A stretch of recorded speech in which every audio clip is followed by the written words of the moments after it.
This episode of the Red and White Podcast is brought to you by SaturdayMorningTailgate.com. Tailgate gear by folks who love tailgating. Check out SaturdayMorningTailgate.com and use the code REDWHITE15 for 15% off your entire purchase of all your tailgate gear.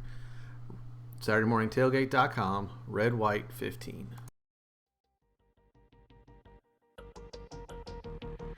Keep it on the level.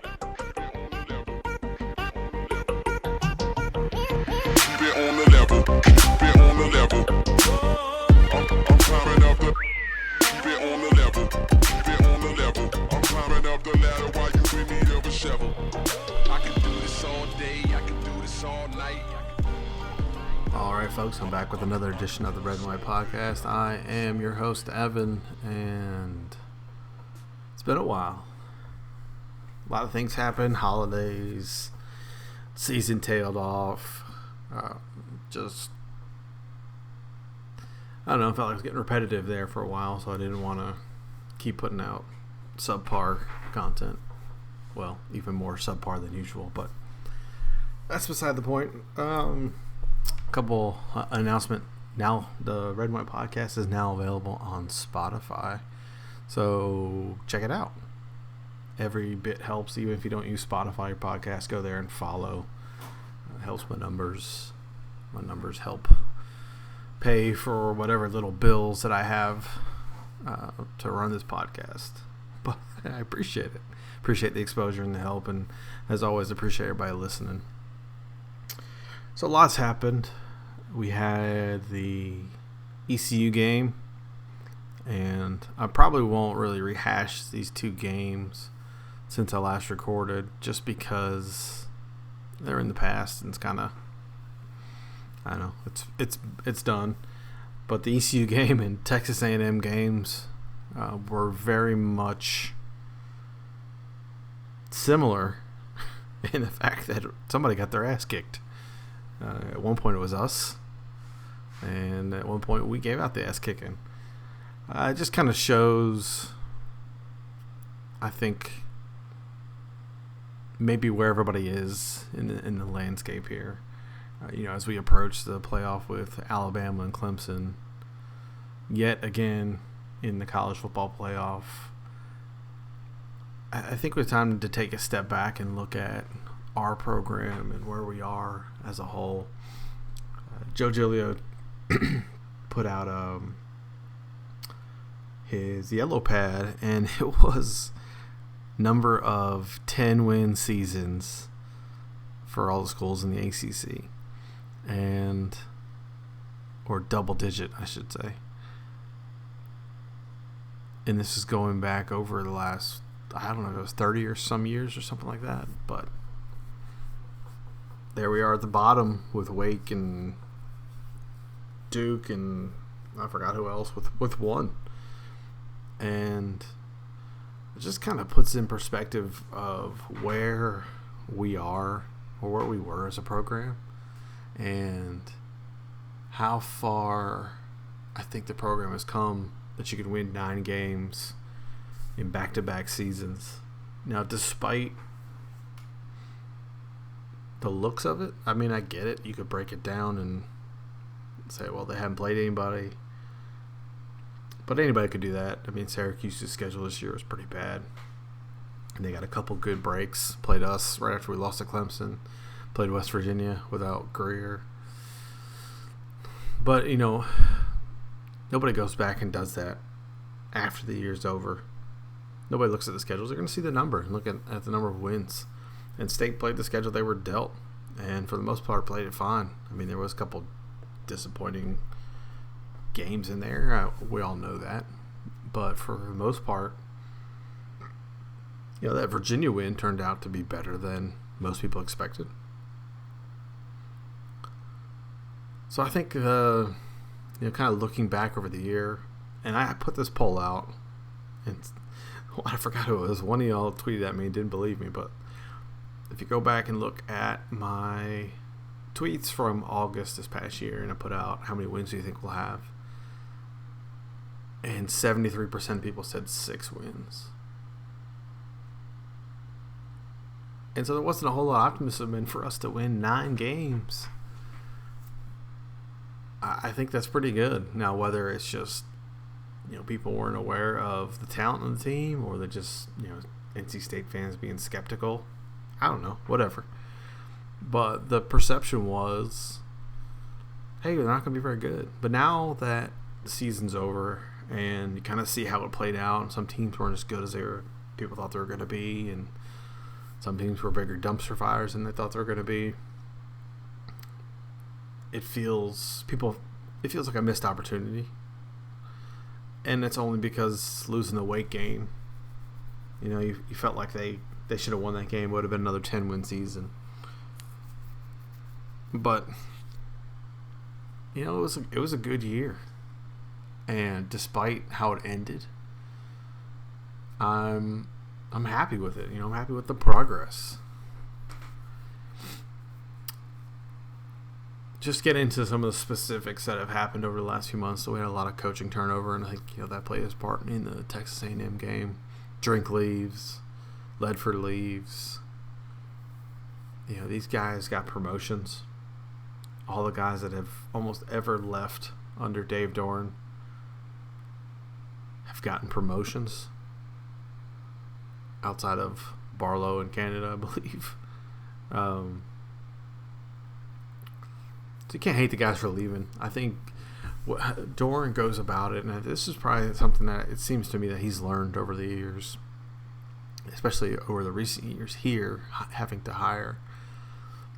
He goes out and finds the guys that are statistical outliers. Which units shouldn't have performed as good as they did? Why did they perform as good as they did? And can we poach one of those guys? And so he hires John Garrison. He's a former Nebraska center. This is back when Nebraska was good. He was on the Eric Crouch national championship team. So I think he knows a bit about blocking and offensive line play. But he's from FAU, and FAU last year was 14th in the country in sacks allowed, and I forgot the number was in rushing, but they were up there in rushing as well. And this is a year after losing 3 starters from an offensive line that was top 10 in the country in sacks allowed. And so you don't expect those things from FAU, so he goes out and hires this guy, and Garrison's supposed to be a great recruiter. He's young, getting after it, and it's a good hire. And so I think for the most part we trust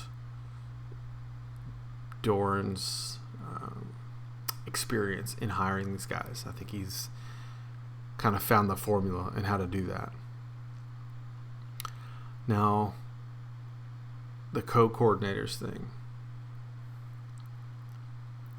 This is the part that I'm not sure about. And I'll go into it with an open mind, but I don't know how it's going to work out. He promotes Dez and McDonald to be... I said Barlow earlier. It's Frisman Jackson, not George Barlow. Sorry. Anyway, going back to the coordinators. I don't know how it's going to work out, man. Those guys, Dez especially, had a ton of interest from other programs, but he wasn't going to leave unless it was for a head coaching job. And JMU wanted him. He's important to the program, and he's been a good recruiter. He's been a good ambassador. And I don't think he really wanted to leave. So getting him the co-offensive coordinator, it's good to keep him around. Is that best for the program? And I'm going to get into that a little bit more specifically a little bit later on. I don't think we should judge the Texas A&M game as proof that it's going to work or it's not going to work. There were some decent play calls there, some bad play calls, but there's a lot of, you just had a lot of guys a lot of chaos going on. Guys aren't there, guys aren't playing, coaches aren't coaching, and you have GAs coaching, and it was kind of a mess. So I'm not going to point to that game as an indicator of future success. But I do have some thoughts about that. But one thing I'd like to point out really about that game, and I just didn't understand it, and I didn't have the perspective that I do now after the game. And the reason I say that is because you look at that game and like, oh, all right, the better team won. They beat us. Yeah, I mean, I agree. I can see that. But why is that so? And so much of it has to do with the talent and the depth on the team. And, you know, thinking about it, you're like, well, we've had some good recruiting classes. Yeah, the last two have been really good, but the two before that have been pretty bad. And let me pull up I tweeted this out, and this is not my, this was not from me. I took a screenshot from Inside Pack Sports Forum, but this is really what gave me kind of the perspective of where the program is, and maybe it'll help you understand, you know, how important 9 wins is. The 16 and 17 classes were, this is a quote from somebody, the 16 and 17 classes were really bad. There were some nice players, but go look at the class breakdown. Who's going to impact? Who's going to be in next year's senior class? It's not good. It's tough to overcome a class like that, but State has done a good job making it work. And so you look at the 2016 class, redshirt sophomores or juniors for this past season, and you have guys like Kelvin Harmon, Justin Witt, Autenreith, McLeod, Skullthorpe. And then you start getting into backups: Tim Kiglass, C.J. Riley, Brock Miller, and then others: Isaiah Stallings, Parham, Chase, Kendall Brown, Colin Wires. Those guys hadn't really played. But the real eye opener is that 1, 2, 3, 4, 5, 6, 7, 8, 9, 10, 11 of those guys from that 16 class. And now these guys are supposed to be juniors in your program and developed and participating, are not on the team. Harrison Key, James Valdez, Garrett Hooker, Bryce Folsom, Bryce Dixon, Deshaun Stevens, Shug Fraser, Bryce Banks, Thad Moss, J.J. Givens, Trey Meadows, not on the team. That's half of your class is not there.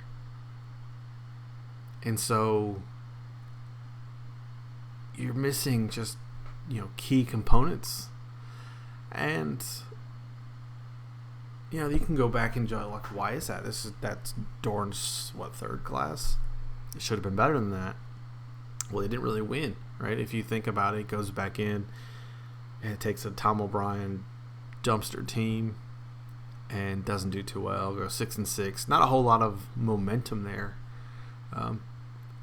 What they've done is develop the guys that they have gotten and have really utilize that, like guys like Garrett Bradbury, who are basically unknowns, right? And I think Steve Williams from IPS said, I don't even know why they recruited this guy.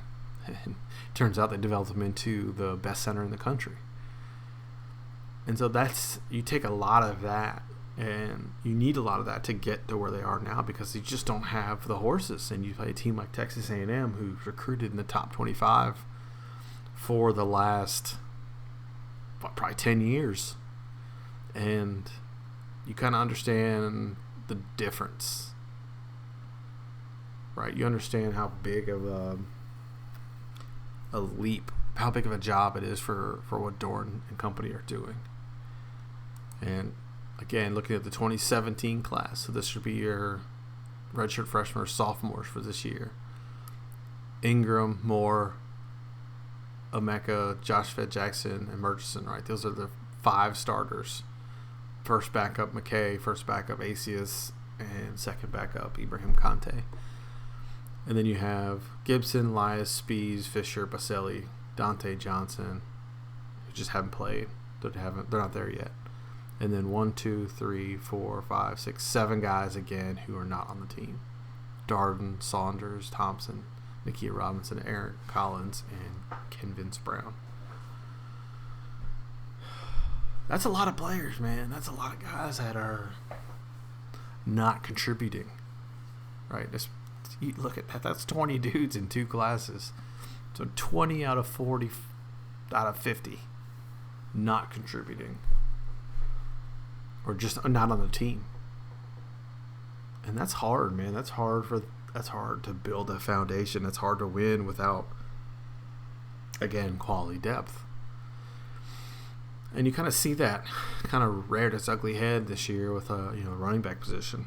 Gillespie had a great year, but when you lose Hines and Samuels, you just don't have any depth because Robinson's off the team and Collins is off the team, and I think you're starting to see less of those problems, but those are the problems, right? Those are there, and those are the issues that need to be addressed.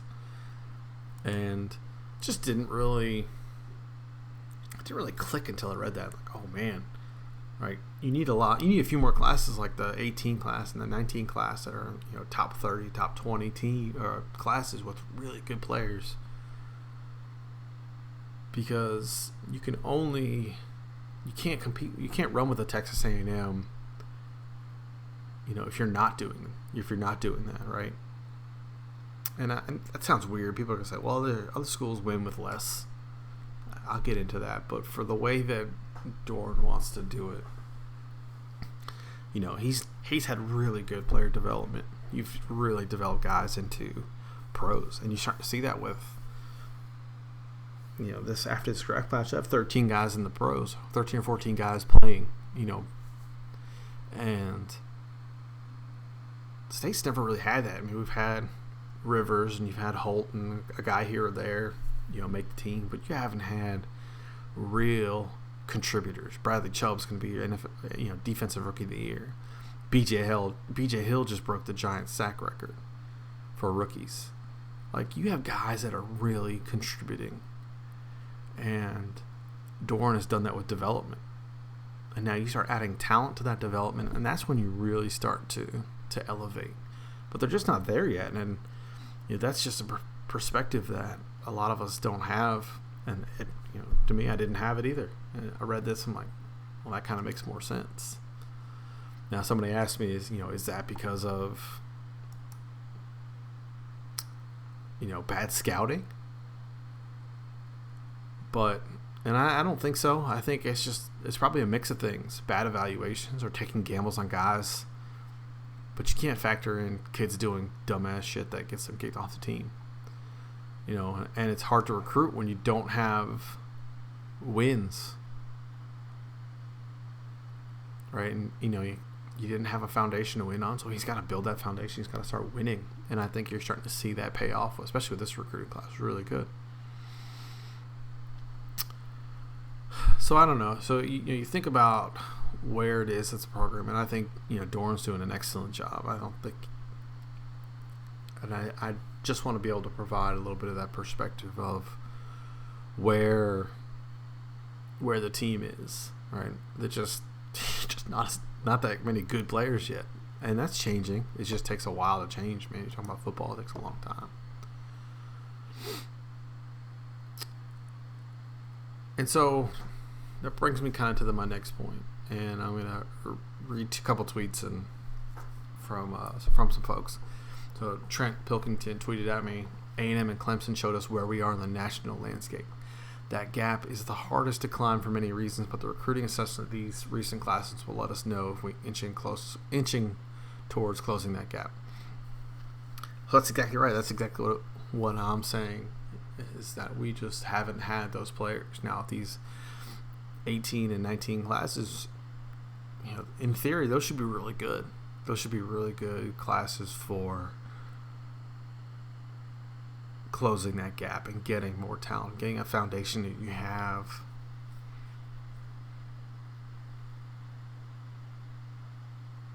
players there that are,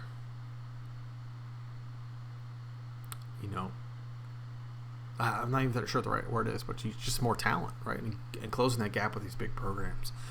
One thing I wanted to talk about, and I forgot about the NFL talent. I'd love to know what the correlation is, or if there is a correlation between the number of players a school has in the NFL and the number of wins they've had over the last 5 years. I bet you there's some trend lines there that can show you, hey, the more players you put in the NFL, and that might sound really obvious, but I bet you a lot of people haven't thought about it like that.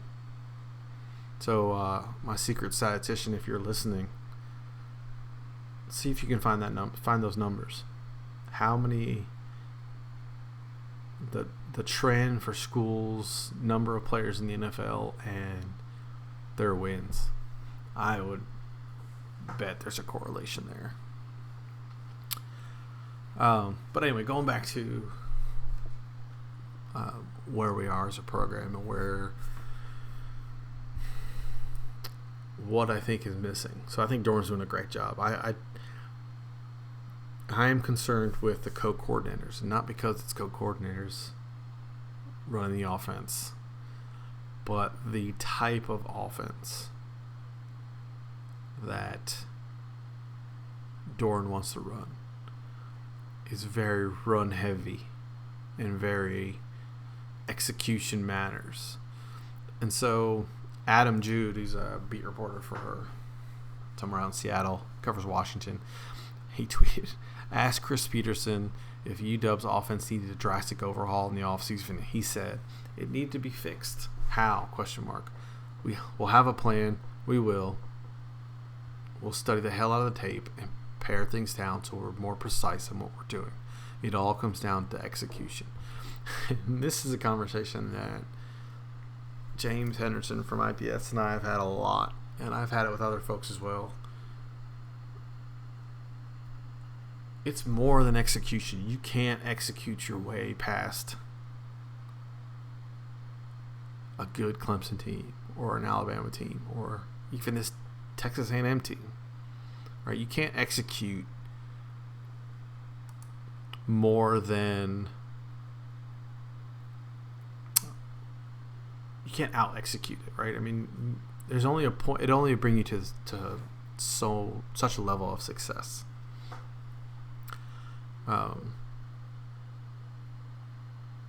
Jason Scott tweeted at me, being a developer of talent is far different than being a good tactician. I'll give Doran credit for developing talent, but I'll give him low marks on being good or average tacticians. You got to have both. I agree, and I think that's it. And then, Matt Zemek, who's a good follow, quoted that tweet and said, this quote below is discouraging because it sure gives the impression that performing the plays currently being run is a bigger deal to Peterson than a rethinking of the scheme. Versus weaker opponents, it doesn't matter. Versus quality teams, it matters. And I think he's exactly right. It matters how you approach these teams. And I've been saying it for years. You've got to innovate in order to overcome the lack of talent. And I really think that Doran's insistence on running the NC State offense hurts. And I think without the players, without the horses, you ain't going to win the race. And so going back to the Matt Zemek thread, and I retweeted it, so everybody should read it if you got a chance. It says, and somebody asked him, do you think scheme is more important than execution? And again, this is what Matt says. If you don't have dudes on your roster, execution won't matter enough to win. Let's put it that way. If you have relatively equal talent, execution probably does matter more. But we saw yesterday that UW doesn't have the same talent as Ohio State. UW is not that different from Michigan. And that applies to us too. We didn't have the talent to out-execute Texas A&M.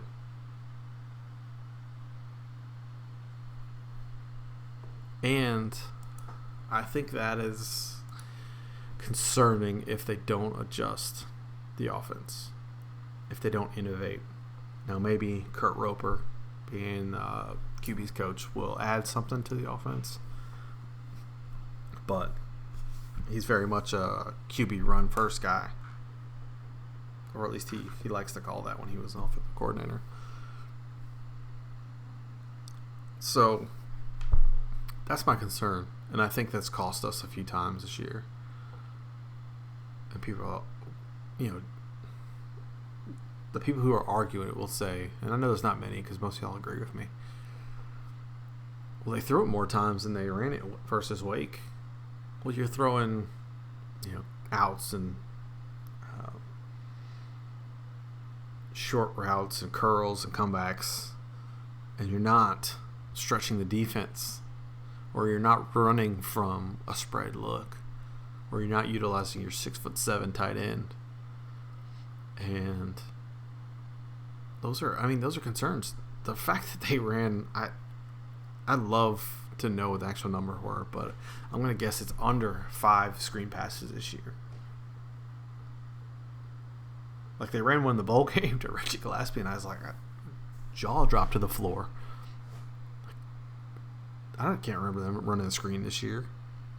And when you don't have the depth at running back, and you want to get the guys into space, you want to get them run some of these short passes that are, quote, the extension of the run game, and just no creativity and no aggression. And I think that's concerning. There was another there's been some conversations over at the IPS forums, which I like to read. There's generally some intelligent conversations, but there's some people, like, the conversation started around Miami, and I love what Manny Diaz had to say, that he wanted to be innovative, and he's hiring that way. He hired a young defensive coordinator, and one of the people on his radar for offensive coordinator is Fedora. And so the conversation started turning around Larry Fedora and,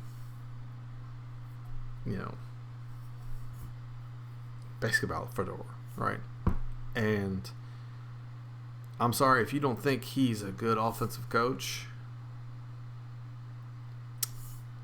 yeah, then we're watching some different football. Because the dude could score some points. The offense is no reason why. It's not the reason why he's not in Chapel Hill. And I would love to have that attacking, aggressive mentality. And I don't think we have, and I think that's part of why we run into like a Texas A&M, or we have a problem winning the big game, because you can't just out-execute, can't push these guys around. And I think you see that when you have a quarterback who's going to be drafted early, you have one of the top offensive lines in the country, and you still can't hit deep balls, or you're still, struggle against certain teams. Scheme matters, man. I don't care. You can execute your way to 7-8 wins, but to cross that bridge, especially if you don't have the talent that is equal on the other side of the field, you've got to scheme better. This is offensive and defensively. Everybody point to our defensive scheme. I don't know what the hell they're doing. Texas A&M ran for 400 yards on us. So, yeah, I think you need to innovate on both sides of the ball. Typically that applies to offense because that's what people see, but you need to be a better tactician if you're going to win a war with less resources. And until Dorn gets equal resources, and I think he will, he's getting there, you're going to have to push through, a season like next year where you're losing your top 2 wide receivers, your best running back, your top quarterback, 3 offensive linemen. I mean, it's going to be interesting to see what happens. You better have some creativity if you want to, you want to win, and you're going to have to push through that in the recruiting trail. Like, hey, it's just a down year, right? It happens. We lost a bunch of guys. It's concerning from the defensive standpoint that you just have seen no improvement. And I know that might be a bit harsh because they've gotten a little bit better, but you're still giving up big plays. Teams are just throwing it over the top. Now, maybe it's because you don't have the players, right? Maybe if we go back and look at those 20 guys that are no longer on the team, it's a lot of secondary guys. I don't know.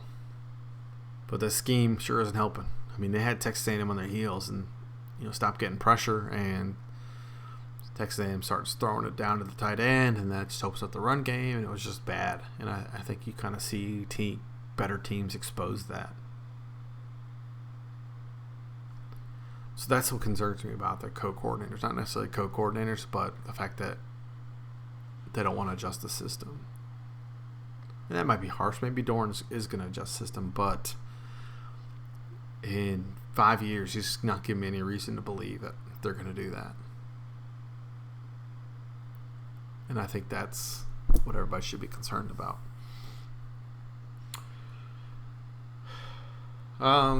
Some questions from the crowd. Steven Johnson, where does Ryan Finley rank in recent QB history? My personal opinion, Rivers, Wilson, Finley, Brissett, Glennon. Yeah, I think you got it right.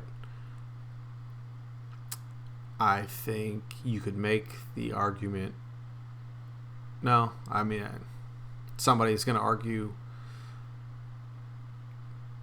No, I can't see any reason to adjust that. I mean, I think that's exactly right. I think Finley didn't have enough of those games, like those moments like Russell and Rivers did.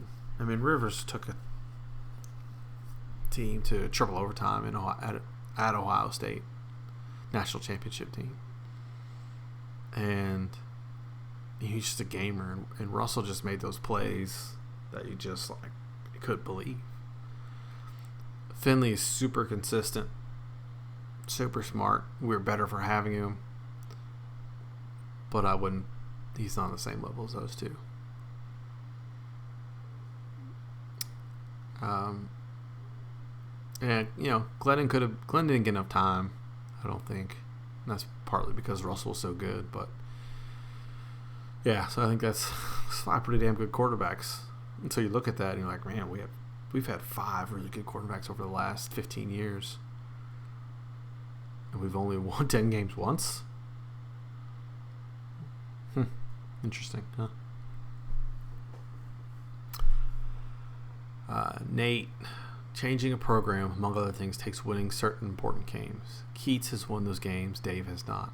It's why state fans have bought in 100% on Keats, but still aren't 100% on Dave. Maybe a little simplistic, but has some truth. And I agree. I think that's, the tactician angle that we've already talked about is what is holding Doran back from winning those games. I think you need to come out in those games and not just execute better. You need to bring it. You need to bring everything you got. Any kind of creativity, any kind of way you want to exploit a defense, you need to bring it. And I don't know if that's his mentality. Fun Pack 5. What do you think Doran's signature win during his tenure? What are your thoughts on the fact that he's beaten only one decent team, but no really good teams in however many years? I don't know, man. I get it. If I sat down with Doran and he said, "Hey, look, we don't have the players," I would get it. But again, I want to see us more competitive in those games. I don't want to see us beating some of those teams, and I think you need a slightly different approach. Next year, think about this. If insistent on running the ball, or the zone, outside stretch run, zone run, being kind of the foundation, and you have Ricky Person, fantastic back. I think it's going to be great by the time he's done, but he's hurt. He's got to have surgery. And he's hobbled a lot this year. And then Zonovan Knight, he's fast as hell. He's, Shrine Bowl MVP, but he's a freshman. You better get some running back depth. It is so important that they get Jemias Griffin, not just because he's good, but because he's depth. And they need to make sure he signs. And even then, you got a true sophomore and 2 freshman running backs. to go along with a quarterback who's never started a game. Man, it's going to be interesting. You better have some tricks up your sleeve. I don't know what Dorn's signature win is. Notre Dame, Arizona State. I mean, he's won some good games, but he hasn't punched above his weight class yet. Not to say he won't, but he hasn't yet. Jason Garrett, 2 straight 9-win seasons. No matter who he beat, it's a giant step in the right direction. I agree. I mean, I think that's taking a step back. You look at it, and 9 wins back-to-back years for the first time in school history. That's got to be improvement. I don't care where you are. And Tommy Chicot. It's an interesting name. What does Dorn have to do to get the program to the next level? Yeah, I think he needs to, 1, keep recruiting. You need 2 more classes like this 18-19 class. And I think you need to be open to having some more, I don't know, creativity. I don't know what the word is, right? Aggression, killer instinct, something, right? I'm not sure what it is.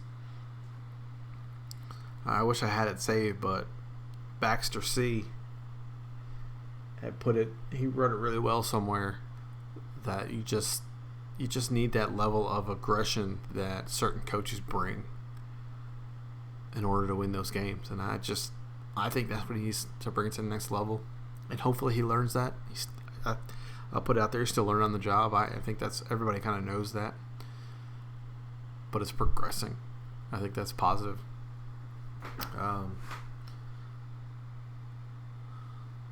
Yeah, I don't know. So, I mean, 9 wins. Let's leave it at that. It was a good year. Didn't get everything we could have out of it, but pretty good, man. Not really gonna complain, right? Not really gonna. But I guess that's the benefit of being fans, right? We can nitpick and we can have these conversations and dream about what should be better. Got a couple other questions around basketball. And there's no way I'm pronouncing your name right, so I apologize in advance. Karong Tai, what is your prediction for their ACC record for basketball? Well, it starts tonight. Got Miami. I'm going to run through the schedule. To be honest, I haven't even looked at it. I love Kevin Keats. I love what he's doing. At Miami, W. Carolina home, W. Pitt at home, W. At Wake, W. 1, 2, 3, 4. At Notre Dame, W. 5. At Louisville, loss, 5-1. Clemson at home, W. 6-1. Virginia at home. Well, let's chalk it on a loss, 6-2. Virginia Tech at home, W. 7-2. At Carolina, 7-3. At Pitt, W. 8-3. Syracuse at home, 9-3. At Duke, 9-4. Boston College at home, W. Kyrie Bowman's really good though. What is that? 10-4. Wake at home, 11-4. Florida at Florida State, 11-5. Georgia Tech at home, at Boston College. Somehow my math is wrong. That puts us at 18 games. I don't think that's right. Pretty good, man. I feel pretty good they're getting double-digit wins.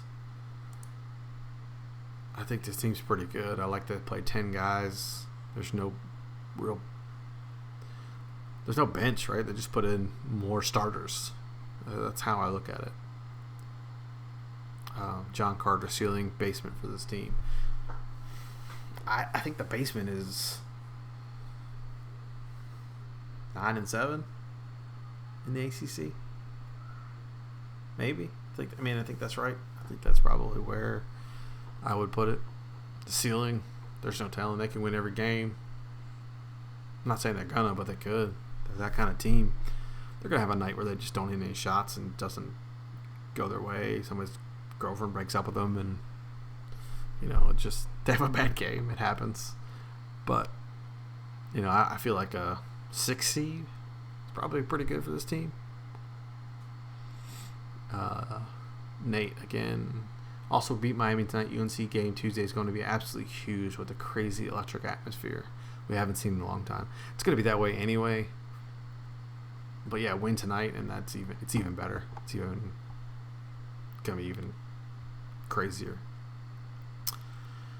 Kevin Williamson. Let's talk about baseball. I'll be honest, Kevin.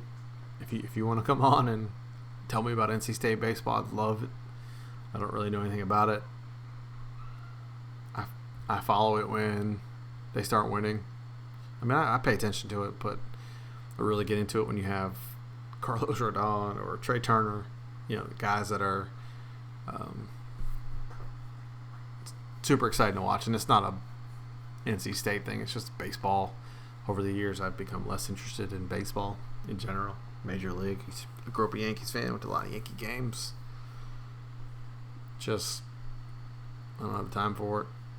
But I'd love to talk baseball. I'd love somebody to come and tell me what's going to happen with this baseball team. Are they good? I know we have Bailey was a superstar. We have a couple really good players.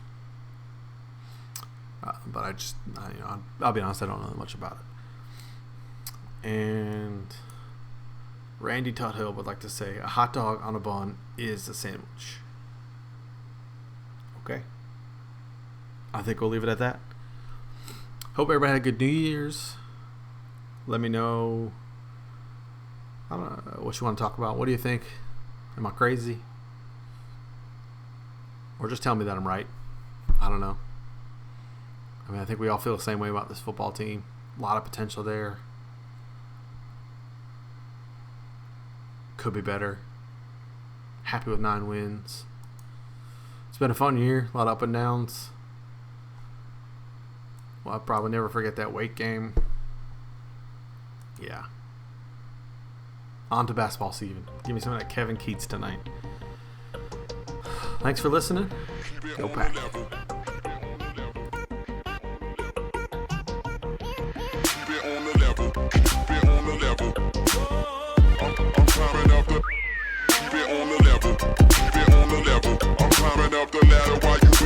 Shovel. I can do this all day, I can do this all night. I can do this all day, I can do this all night.